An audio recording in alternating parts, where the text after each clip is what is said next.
Shalom, saudara dan saudari yang terkasih dalam Tuhan kita Yesus Kristus.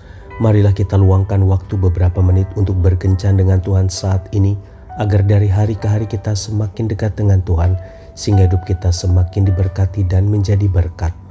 Bacaan dari Kisah Para Rasul bab 20 ayat 35 adalah lebih berbahagia memberi daripada menerima. Demikianlah sabda Tuhan, syukur kepada Allah. Saudara dan saudari yang terkasih dalam Tuhan kita Yesus Kristus, di Palestina ada Danau Galilea dan Laut Mati. Danau Galilea adalah danau yang luas dengan air yang bersih. Orang-orang suka berenang di sana dan banyak ditemukan berbagai jenis ikan. Banyak orang membangun rumah makan di sekitarnya, khususnya menjual ikan goreng Petrus. Laut yang lain adalah Laut Mati. Nama ini sungguh cocok karena tiada kehidupan di dalamnya dan airnya sangat asin.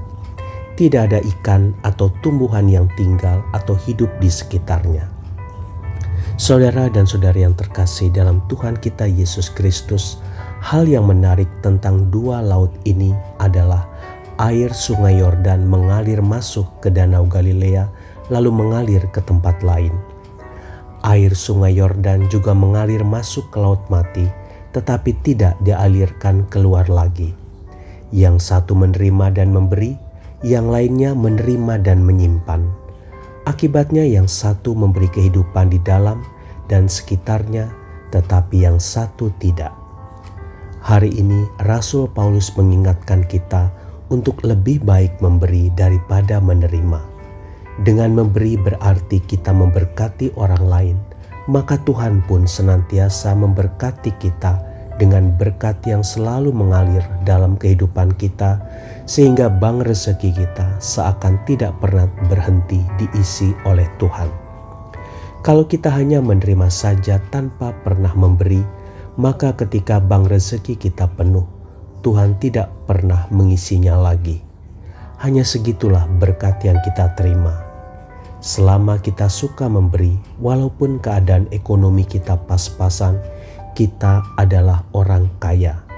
Tetapi walaupun kekayaan kita berlimpah dan kita tidak pernah mau memberi alias pelit, maka kita tetap hidup dalam kemiskinan. Sebagian rezeki yang Tuhan berikan kepada kita adalah milik orang-orang yang tidak mampu. Tuhan memakai kita untuk menjadi saluran berkat bagi mereka. Ilmu dan kepandaian yang Tuhan berikan pada kita juga harus disalurkan kepada orang lain, agar bank kepandaian kita dapat diisi Tuhan dengan lebih banyak pengetahuan lagi. Janganlah takut miskin karena memberi.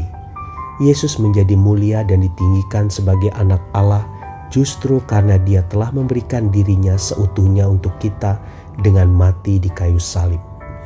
Saudara dan saudari yang terkasih dalam Tuhan kita Yesus Kristus, marilah kita menebar berkat bagi banyak orang sehingga kehidupan kita dapat semakin berarti. Amsal 11 ayat 24 sampai dengan 25 berkata, ada yang menyebar harta tetapi bertambah kaya, ada yang menghemat secara luar biasa namun selalu berkekurangan.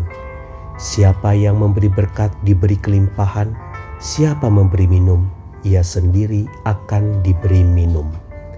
Tuhan Yesus memberkati. Marilah kita berdoa dalam nama Bapa dan Putra dan Roh Kudus. Amin.